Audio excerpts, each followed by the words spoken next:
तो स्वागत है मित्रों आपका day 42 of our daily PYQ research program में। जैसे हमने कहा है 150 days hard challenge 150 days hard challenge of UPSC PYQs, right? Basically, the PYQs from various other examinations of UPSC like CAPF, CDS, etc., etc.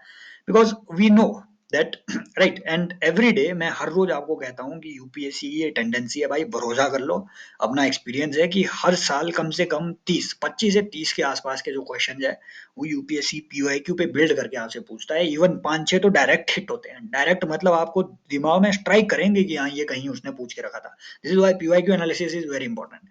तो इस series में हम क्या करते हैं कि यूपीएससी के इवन ऑप्शंस पे, पीवाईक्यू के ऑप्शन पे थोड़ी रिसर्च करते हैं, ताकि जब आपका प्री आने वाला हो तो इन वीडियोस को आप 2x की स्पीड में देख सकें और ये देख सकें कि पिछले 3-4 साल में जो है यूपीएससी की नजर में क्या-क्या चीजें रही है और वो क्यों पूछी गई है। राइट। सो ये देखिए, ये सीडीएस 2 2022 का ये क्वेश्चन है। राइट। और ये क्वेश्चन 2023 का ये क्वेश्चन है और ये क्वेश्चन बहुत ही इंपॉर्टेंट है। ये हमें बताता है कि ये जो पेपर है सीडीएस सीएपीएफ वगैरह, ये हालवे नहीं है जैसा हमें लगता है। ठीक है, सीएससी वालों को इतना डीप, इतना डेप्थ में इन्होंने क्वेश्चन पूछ लिया नटराज के ब्रॉन्ज पे। देखो जरा क्वेश्चन पढ़ो। फर्स्ट ऑप्शन कह रहा है कि Shiva is shown balancing himself on his right leg representing tirobhava. दूसरा कि Shiva is shown raising his left leg in bhujanga trasita, right, bhujanga trasita stance and representing kicking away the illusion from the devotee's mind। और तीसरा कि द मेन राइट हैंड, ठीक है, right hand holds the damru, ठीक है, and the Shiva's favourite musical instrument, कि भैया डमरू को ये राइट हैंड में होल्ड करता है, क्या इनकी लेफ्ट लेग ऊपर उठी हुई है। इसमें मैं खुद कंफ्यूज हो गया इस पूरे क्वेश्चन में। फिर मुझे ये शिव की प्रतिमा देखनी पड़ी एक्चुअल में इनका राइट, तुम्हारा राइट नहीं, इनका राइट लेग नीचे है, ठीक है, और इनकी लेफ्ट लेग ऊपर उठी हुई है। इस ऊपर उठी हुई का मतलब ये नहीं है कि इनको डांस करने की आई है शिव जी को। इस लेग को उठा करके ये दिखाने की कोशिश कर रहे हैं कि हम जो है, हम जो कि भुजंग से त्रसित, जो आपके, ठीक है, जो जो बेसिकली एक तरीके के इल्यूजन ऑफ द वर्ल्ड से त्रसित जो डिवोटी है, उनके माइंड से इल्यूजन को ये, ठीक है, एक तरीके से किक आउट कर रहे हैं। This is basically bhujanga trasita stance. Right. तो ऐसे कीवर्ड वो आपसे प्री में फिर से पूछ सकते हैं कि भुजंग त्रसिता जो है ये किस चीज से रिलेटेड है। राइट। एंड ये जो तिरोभाव है, ठीक है, ये कौन सा स्टांस, या फिर इवन यही क्वेश्चन वो बार बार, ठीक है, एक बार फिर से वो ऐसे ही क्वेश्चन डाल सकता है कि शिव का राइट लेग ऊपर उठी है या लेफ्ट लेग ऊपर उठी हुई है। लगभग ये थोड़ी बहुत इसमें क्लैरिटी हो, लेकिन अगेन मैं नहीं कहूंगा, ये तीनों स्टेटमेंट्स बेसिकली ठीक है इनकी। राइट हैंड में इनके डमरू रहता है, लेफ्ट लेग नीचे है, राइट लेग ऊपर उठी हुई है। This is basically right and this is your Tribhanga stance. Right. All art and culture stuff. लेकिन यहाँ से इंपॉर्टेंट चीज वो है, ठीक है, इसकी जो डिस्क्रिप्शन मैंने जब पढ़ी नटराज की मूर्ति की, कि भैया ये सिर्फ और सिर्फ, और हाँ एक बात हमें यहाँ से ये भी पता चलती है कि नटराज की मूर्ति मतलब पांड्या साम्राज्य नहीं, बल्कि चोला साम्राज्य। समझ रहे हो, चोला पीरियड से रिलेटेड, चोलों ने बेसिकली इसे प्रमोट किया, पांड्या ने नहीं। यहाँ पे वो खेल सकता है, हमें तो लगता है कि साउथ इंडिया मतलब एक्सट्रीम साउथ। राइट। लेकिन नो, ये चोलों ने इसको जो है शुरू किया था। नाउ दूसरी बात कि जो नटराज है, इनके बारे में बहुत सारी दूसरी किताबों में भी इसका जिक्र मिलता है। फॉर एग्जाम्पल तेवाराम, आप मुझे बताएंगे उन तीनों संतों का नाम जिनका बहुत बड़ा रोल रहा है तेवाराम को कंपाइल करने में। ये तेवाराम जो है एक कंपाइलेशन है, ठीक है, आप मुझे उनका नाम बताएंगे। और मुझे आप ये भी बताएंगे कि नल येरा दिव्य प्रबंधम ये किसने लिखा था। और भैया ये 2022 के यूपीएससी पीवाईक्यू में आया है कि नल येरा दिव्य प्रबंधम ये किसने लिखा है, कौन इससे एसोसिएटेड है। समझ रहे हो, आई थिंक नाथ मुनि पे क्वेश्चन आया था, कोई बता भी रहा था। तो ये सब चीजें इंपॉर्टेंट है। यहाँ से वो क्वेश्चन पूछेंगे कि ये तेवाराम क्या है, थिरुवसगम क्या है, ये तमिल लिटरेचर है, ठीक है, उत्तर कमिका क्या है, ये तमिल लिटरेचर है। तो ये जो टर्म्स है ये इंपॉर्टेंट है भैया, थोड़ा बहुत अगर पता चले, थीरू थीरू से आप कम से कम ये तो पता लगा लोगे कि ये सिक्का नहीं होता है। इतनी सारी चीजें हमने पढ़ ली, तिरुमरई पढ़ ली, तिरुकुरल पढ़ लिया, है ना। ये देखो तिरुमरई, आप मुझे बताएंगे तिरुमरई लिखा किसने है ना। और ये जो तिरुमरई या फिर ये राइट, और ये कौन सी सेंचुरी कि ये क्रिएशन है, क्योंकि इसे हमने परसों बहुत ब्रॉडली परसों के लेक्चर में कवर किया है। मैं बता रहा हूँ अब किसी को अलवार, नैनार, इनकी क्रिएशन, ठीक है, जो इनके जो टेक्स्ट रहे हैं उन पे अगर कोई भी आपको दिक्कत हो, एक बार पिछला वो लेक्चर जाकर के देख लेना, वो इसी पे है, आपको कुछ दूसरा पढ़ने की जरूरत नहीं है, ठीक है, नैनार अलवार वगैरह से रिलेटेड या फिर साउथ इंडिया की भक्ति, ठीक है, कल्ट से related. So this is it. और ये देखो, ये क्वेश्चन सीडीएस का है और ये बताता है हमें कि भैया यूपीएससी की नजर में एक्चुअली रहता क्या है। क्योंकि आसियान पे देखो, आसियान पे इन्होंने एक क्वेश्चन, इन्होंने सीडीएस 1 में भी पूछा इस साल था कि आसियान के बारे में, ये आसियान उसमें ऑप्शन में था और उसमें गलत ऑप्शन दे दिया था ईयर ऑफ फॉर्मेशन का, ठीक है, 1967 की जगह उसमें कुछ और ऑप्शन दिया हुआ था, तो वो एलिमिनेट करना था। आई थिंक हमने ये क्वेश्चन डिस्कस किया भी है। तो इस साल आसियान पे इन्होंने बहुत सारे क्वेश्चन पूछे हुए हैं, राइट। अब देखो, ये क्वेश्चन मैंने डाला इसलिए नहीं है कि आपको आसियान की नॉलेज रहे, हमें नहीं रटना, नहीं है आसियान के बारे में। डाला इसलिए है कि भैया एक अप्रोच होती है, कुछ एक ऐसे क्वेश्चन, 5-6 क्वेश्चन वो ऐसे देते हैं जिसमें कि आप आंसर के करीब पहुंच सकते हैं बस इन ऑप्शन को देख के, इन स्टेटमेंट्स को देख के। जैसे फर्स्ट स्टेटमेंट कह रही है, chairmanship of ASEAN rotates annually based on alphabetical order of English names of member states. आदमी इसमें कंफ्यूज हो जाएगा, इंग्लिश या फिर उनकी अपनी, या फिर ठीक है, या फिर कोई आसियान की अपनी लैंग्वेज। दूसरी देखो कि chairmanship is decided by voting among the member states. मान लो आपको ये दोनों ही स्टेटमेंटें पता नहीं हो, बट ये तो पता है ना कि अगर ये चेयरमैनशिप एनुअली रोटेट हो रही है on the basis of alphabetical order, तो इस पे वोटिंग कैसे हो सकती है जब अल्फाबेटिकल ऑर्डर में हो रही है। तो ये दोनों स्टेटमेंट एक साथ एग्जिस्ट करेंगे क्या, ये लॉजिक पूछ रहा होता है यूपीएससी आपसे। अब ये ऑप्शन कह रहा है, ये भी आपको जानने की जरूरत नहीं है। ऑप्शन कह रहे हैं कि तीसरी स्टेटमेंट सही है, आपके पास बचे ही ये दो ऑप्शन है। अब देखो फोर्थ फोर्थ को देखो कि हाँ, 12 August is celebrated as ASEAN day. अब जिसको पता है, नहीं पता है, नहीं पता है कि ये 8 अगस्त है, समझ रहे हो, नहीं पता है। अब देखो डेट बेस्ड वो क्वेश्चन पूछ भी रहे हैं, जैसे उन्होंने पिछले साल भी पूछा था 16 दिसंबर पे आई थिंक, कि मैत्री दिवस कब मनाया जाता है, वो इंडिया बांग्लादेश रिलेशन पे ऐसा इन्होंने क्वेश्चन पूछा था, और वो डेट सही थी। बट नॉर्मली वो डेट के साथ बहुत टेम्परिंग करते हैं।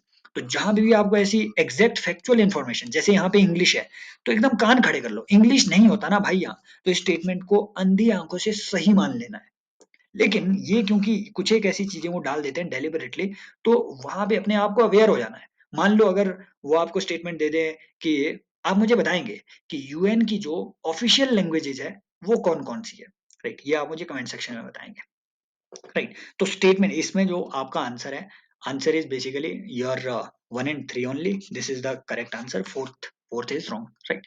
नेक्स्ट, पब्लिक डिस्ट्रीब्यूशन सिस्टम पे भैया जो रिसर्च यहाँ पे होगी ना, और मैं बताऊंगा इस पे क्यों क्वेश्चन आना है, क्योंकि भैया प्रधानमंत्री जी ने अनाउंस किया कि अगले 5 साल तक हम फ्री में खाना फिर बांटेंगे है ना, इसलिए ये न्यूज में था। और पीडीएस पे मैंने ऑलरेडी एक बड़ी क्लास ली हुई थी, पूरे 1 घंटे का सेशन लिया हुआ है, यहाँ पे वो टेस्ट होगा आपका। ये देखो जरा कि पीडीएस के बारे में स्टेटमेंटें कंसीडर करो, इसमें बहुत सारे पीवाईक्यू, आप हैरान हो जाएंगे भाई कि पीडीएस इतना इंपॉर्टेंट है यूपीएससी के लिए। कि public distribution system is operated under the joint responsibility of centre and state. हाँ भैया, सेंट्रली स्पॉन्सर्ड स्कीम है, सभी को पता है, स्टैंड बाय मोड में रखो, हो सकता है। दूसरा कि food corporation of India has assumed the responsibility for procurement, storage and transportation of food grains to the state governments. अब भैया ठीक है, यहाँ डाउट हो सकता है कि ट्रांसपोर्ट भी एफसीआई ही करवा के देता होगा क्या, इनकी अपनी गाड़ियां नहीं होती है क्या। समझ रहे हो, आदमी कई बातें सोचता है। और फिर आदमी सोचेगा मेरे पिताजी तो डिपो में होते हैं, वो तो अपनी गाड़ी ले जाते हैं, इतना भी सोच लेगा कोई। स्टैंड बाय मोड में रखो। नेक्स्ट, कि both centre and states have joint responsibility to identify the eligible beneficiary. भैया ये तो सभी को पता है कि पीडीएस सिस्टम में आइडेंटिफाई कौन करता है, state is the identifying authority, ठीक है, बेनिफिशियरी की। भैया ये तीसरी स्टेटमेंट सभी को पता है कि ये रॉन्ग है, नॉर्मल, हम यही बहुत नॉर्मल इंफॉर्मेशन है कि ठीक है, state is the identifying authority not the centre. अब सेंटर की जगह अगर वो यहाँ ठीक है ग्राम पंचायत लिख दे, तो भी स्टेटमेंट गलत होगी।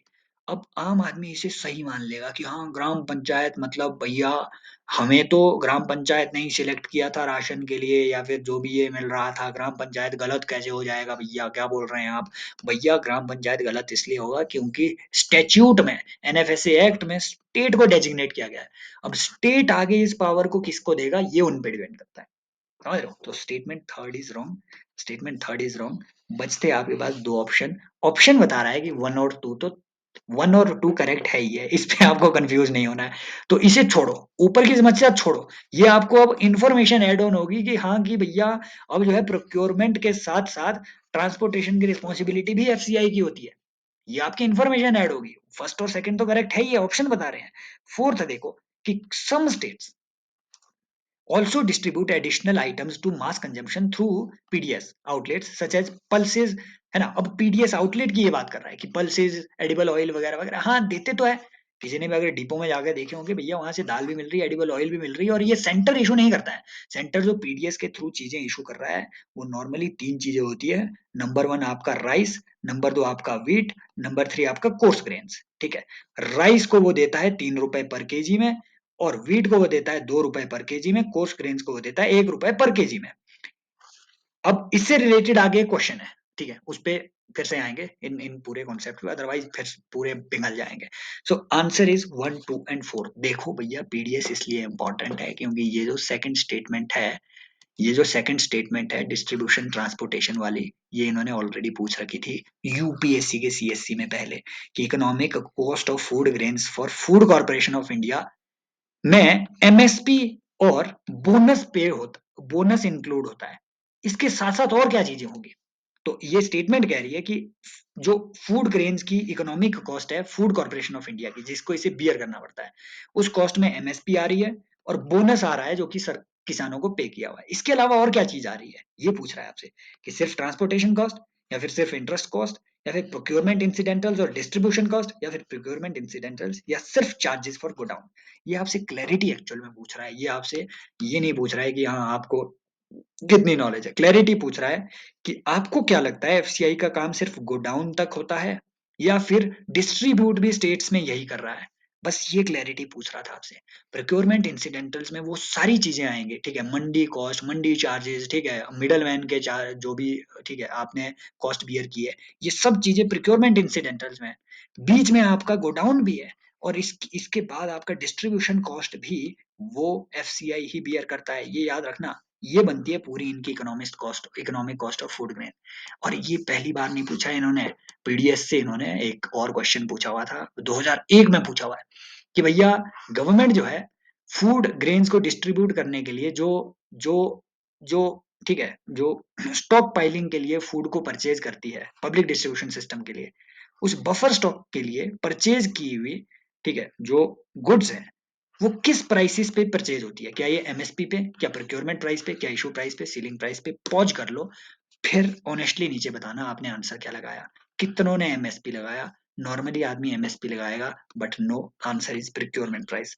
एमएसपी प्राइस, ये याद रखना, कभी कंफ्यूज मत करना। MSP is the minimum price, it is the basic price. लेकिन जिस प्राइस पे गवर्नमेंट पे परचेज करेगी वो इससे ऊपर भी हो सकता है, समझ रहे हो। एमएसपी इज बेसिक प्राइस जो कि सरकार को पे करना ही है, इससे ऊपर भी सरकार परचेज कर सकती है। It means procurement price can be different from MSP. So this is the procurement price जिस पे सरकार परचेज कर रही होती है, सिंपल, राइट। नेक्स्ट देखो, ये क्वेश्चन वो फिर से आपसे पूछ लेगा, मैं बता रहा हूँ ये बहुत इंपॉर्टेंट है, बहुत ट्रिकी क्वेश्चन है। देखो पहली स्टेटमेंट पढ़ो, regarding the procurement of food grains of government of India follows a procurement target rather than open ended procurement policy। Statement दूसरा देखो, कि government of India announces MSP only for the cereals. हटाओ इसे, क्योंकि हमें पता है भैया, ऊपर ही देख लिया हमने कि भैया इवन इवन 3 तो इसमें कैश क्रॉप्स भी आती है एमएसपी में, 24 की क्रॉप्स में। आप मुझे कमेंट सेक्शन में बताएंगे वो कैश क्रॉप्स कौन कौन सी है, किन किन कैश क्रॉप्स को एमएसपी मिलता है। तो ये तो हटा दो, दूसरी स्टेटमेंट हटा दो, बचे आपके पास ये। अगर आप गूगल करेंगे आप पाएंगे कि आंसर 1 एंड 3 है। Most of the websites, even बड़ी बड़ी एडटेक की वेबसाइट्स आप पाएंगे उन्होंने आंसर एक दूसरे से कॉपी करके 1 एंड 3 डाल के रखा हुआ है। एक्चुअल में मैंने तो भैया मेरा दिल नहीं माना इससे, कि भैया क्या टारगेट बेस्ड पॉलिसी है सरकार की प्रोक्योरमेंट के लिए? No, it is open ended procurement policy, और हम तो देंगे सबूत भी साथ में। वो एक्सप्लेनेशन देते हैं, हम सबूत देते हैं। सबूत है ये सरकारी डॉक्यूमेंट है, ठीक है, ये आपके पीआईबी का एक आर्टिकल मिल गया, यहाँ उड़ते उड़ते मैं पहुंच गया, और भैया यहाँ लिखा है कि सरकार जो है एक ओपन एंडेड पॉलिसी से प्रोक्योर करती है इंडिया में एफसीआई, ठीक है, एफसीआई। अभी ओपन एंडेड क्या होती है? ओपन एंडेड का मतलब होता है कि एक गिवन स्टिपुलेटेड टाइम पीरियड के अंदर, जबकि सरकार ने डिसाइड किया है कि इस इन 2 मंथ्स में, इन 3 मंथ्स में मैं आपसे एमएसपी पे सारी गुड्स लूंगी, एफसीआई ने जब बोला हुआ है। तो उस स्टिपुलेटेड टाइम पीरियड पे एफसीआई जितना अनाज आ रहा है उसको खरीदना पड़ेगा। ऐसा नहीं है उसने टारगेट रखा हुआ कि नहीं 1 क्विंटल से ऊपर हम नहीं लेंगे। So open ended procurement policy है इंडिया में। This is why statement 1 is wrong. समझ रहे हो? ये फ्यूचर के लिए भी याद रखना है। और ये आर्टिकल देने का मेरा इंपॉर्टेंट मकसद था इस डिबेट को आपको बताना कि कॉस्ट ऑफ प्राइस जो A2 प्लस FL और C2 ये प्राइसेस क्या है बेसिकली। इसको जानने से पहले एक बार ये देख लो। इन्होंने 2016 में क्वेश्चन पूछा, आईएएस का क्वेश्चन है कि एमएसपी के बारे में इनमें से कौन सी स्टेटमेंट सही है। MSP is proposed bye cabinet committee on economic affairs. MSP is approved by commission for agriculture cost and prices. Actual में दोनों स्टेटमेंट्स इनकरेक्ट है, क्योंकि अप्रूव होता है यहां से, प्रपोज होता है यहां से। समझ रहे हो? So it is not approved by CACP, बल्कि it is proposed by CACP, approved by cabinet committee on economic affairs. So incorrect पूछा है, both should be incorrect. Now next question is कि the commission for agriculture cost and prices recommends MSP for 32 crops. No भैया, ये तो अभी भी 24 है, ठीक है, 23 प्लस 1 है, ठीक है। आपकी उसमें शुगर है जिसको आप फेयर एंड रेम्यूनरेटिव प्राइसेस भी देते हैं, कई जगह 23 लिखा होता है, कई जगह 24 है। वो इसलिए क्योंकि कई कई लोग इसे एफआरपी को भी कंसिडर कर लेते हैं एमएसपी के अंडर। नाउ ये दूसरी स्टेटमेंट के under ministry of consumer affairs, food and public distribution has launched the national food security mission. इस स्टेटमेंट को हम बाद में देखेंगे, इस पे भी थोड़ा रिसर्च करना बहुत जरूरी है, ठीक है। लेकिन यहाँ देखो, पहले मैं आपको बताने की कोशिश ये कर रहा था कि जब भी CACP, whenever CACP is recommending MSP, तो वो 3 कॉस्ट को, फार्मर के द्वारा बियर की गई 3 कॉस्ट को कंसीडर करता है। याद रखना, कंसीडर करता है। क्या? A2 प्लस FL और C2। A2 क्या होती है? A2 is basically your direct cost. आपने जो हल जोता, ठीक है, उसमें आपकी जो उसमें जो आपका बीज लगा, ये सब चीजें हैं आपकी डायरेक्ट कॉस्ट। समझ रहे हो? आपके जो फर्टिलाइजर लगाए, न्यूट्रिएंट लगाए, that is direct cost of the farmer, that is A2। Farmer ने बोला कि भैया हम सिर्फ A2 थोड़ी ना लगा रहे हैं, हमारी फैमिली भी तो काम कर रही है, FL फैमिली लेबर। तो अभी जो है ये और कॉम्प्रिहेंसिव हो गया। फिर अब फार्मर यूनियन बोल रहे हैं कि नहीं नहीं नहीं नहीं नहीं, हम सिर्फ फैमिली लेबर नहीं लगा रहे हैं भैया, हम इसमें अपनी जमीन भी लगा रहे हैं। और जमीन की होती है एक रेंटल कॉस्ट। मान लो, देखो, जमीन फार्मर की है, पर ये फार्मर की गलती थोड़ी ना है कि वो उस जमीन को ओन करता है। मान लो अगर उस फार्मर को वो जमीन रेंट पे लेनी होती, तो वो उस रेंट को किसी को तो पे करता। So it means rental value of the land must also be considered as a cost borne by the farmer. This is why A2 plus FL plus this rental value of the land becomes C2। Farmer बोल रहे हैं कि हमें C2 के basis पे MSP दो, इसके basis पे 1.5 गुना हमें प्राइस दो, C2 कॉस्ट के बेसिस पे। बट अभी सरकार कंसिडर करती है A2 प्लस FL को, इसी पे डिस्प्यूट भी है। समझ रहे हो? ये इस वाली को कंसिडर करती है, C2 को कंसिडर करना चाहिए, ये डिमांड है, राइट। सो ये भी मैं साथ में एक आपको क्लैरिटी देना चाह रहा था। और हाँ, इसी आर्टिकल में एक और बात है कि भैया प्राइस सपोर्ट स्कीम करके भी एक जो है स्कीम चली हुई है, राइट। और ये एक तरीके की एमएसपी दी जाती है, प्राइस सपोर्ट स्कीम फॉर, याद रखना, ये सारी चीजों के लिए नहीं है, ये सिर्फ ऑयल सीड, पल्सीज और कॉटन के लिए है। समझ रहे हो? नोटिफाइड ऑयल सीड्स, पल्सेस और कॉटन, सिर्फ इनके लिए एक प्राइस सपोर्ट स्कीम PSS करके एक स्कीम चली हुई है। तो यहाँ से भी क्वेश्चन वो अच्छा बनाएगा कि PSS कहाँ चलती है। अब देखो, एक इंपॉर्टेंट बात जो मैं यहाँ आपको बता रहा था, ये जो नेशनल फूड सिक्योरिटी मिशन है, याद रखना, ये 2013 के बाद शुरू नहीं हुआ, ये इससे भी पहले था।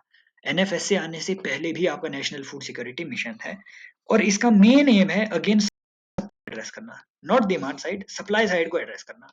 इट मींस ये चाहता है ये मिशन कि भारत में अच्छे बीज की क्वालिटी वगैरह डिस्ट्रीब्यूट हो, ताकि फूड सिक्योरिटी मेंटेन की जा सके, राइट। अब इसकी नोडल मिनिस्ट्री कौन थी, मैंने इस पे रिसर्च करने की कोशिश करी, लेकिन ठीक है, मुझे कोई मिनिस्ट्री मिली नहीं क्लियर वर्ड्स में। सो है ना, और बाकी जगह इसका आंसर तो नाइदर वन नॉट टू दे के रखा हुआ था, किसी को मिले तो बताना जरूर। लेकिन यहाँ पे जो मेन गोल था मेरा, वो ये था कि NFSA की जो टर्म्स हैं उनको यहाँ पे एक बार रिवाइज किया जाए। National food security act 75% rural और 50% अर्बन, जो कि टोटल बनता है अराउंड 67.5%, इतने लोगों को कवर करता है। So not all people are covered, not all people are covered, number 1। Number 2, ये दिया जाता है टीपीडीएस के थ्रू, इतना कर राशन।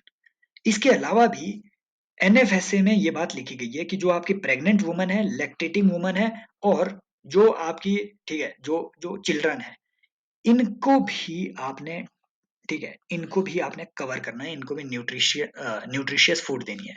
और इन्होंने एक लाइफ साइकिल अप्रोच को इसमें अडॉप्ट किया हुआ है। वो कैसे? भैया बच्चा जो है ना, बच्चा मदर के, ठीक है, जो जो माँ की कोख है वहां से शुरू होता है, तो बच्चे को वहां से फीड करना जरूरी है। तो इसमें अप्रोच क्या है कि जो प्रेग्नेंट वुमन होगी, the date of declaration of pregnancy, जिस डेट पे डिक्लेयर होगा कि हाँ वुमन जो है प्रेग्नेंट है, उस डेट के बाद से 6 महीने तक जब उसका बच्चा ना हो गया तब तक, डेट ऑफ प्रेगनेंसी से, डिक्लेरेशन ऑफ प्रेगनेंसी से 6 महीने की उम्र तक जो है, वुमन को वो सारा न्यूट्रिशियस फूड दिया जाएगा। उसके बाद मदर को मिलना बंद हो जाएगा, फिर डायरेक्टली अब बच्चे को। दूसरा चरण है कि 6 महीने से 6 साल तक की उम्र को अब बच्चे को दिया जाएगा वो न्यूट्रिशियस फूड थ्रू आंगनवाड़ी, इन दोनों स्टेजेस पे। अब तो बच्चा बड़ा हो गया, अब वही बच्चा जो 6 साल का था वो अब चला गया स्कूल, तो 6 से 14 साल के जो बच्चे हैं उन्हें दिया जाएगा mid day meal, MDM, school में, 8वीं क्लास तक। समझ रहे हो? इस तरीके से बनी एक लाइफ साइकिल अप्रोच, ये इसमें अडॉप्ट की गई है। नाउ इस क्वेश्चन को मैंने इसलिए ऐड किया हुआ है ताकि हम एक अप्रोच यहाँ पे समझ सकें, वो ये कि रिवर्स इंजीनियरिंग ऑफ ऑप्शंस हमने कैसे करनी है, रिवर्स थिंकिंग ऑफ ऑप्शंस हमने कैसे करनी है। जैसे क्वेश्चन बोल रहा है कि इनमें से कौन से कॉन्सेप्ट्स ह्यूमन डेवलपमेंट के पिलर कंसीडर किए जाते हैं। इसने ये रेफरेंस भी नहीं दिया है कि यूएनडीपी ने कंसीडर किए है या फिर किसने कंसीडर किया है, जाते हैं, जनरली पूछा हुआ है।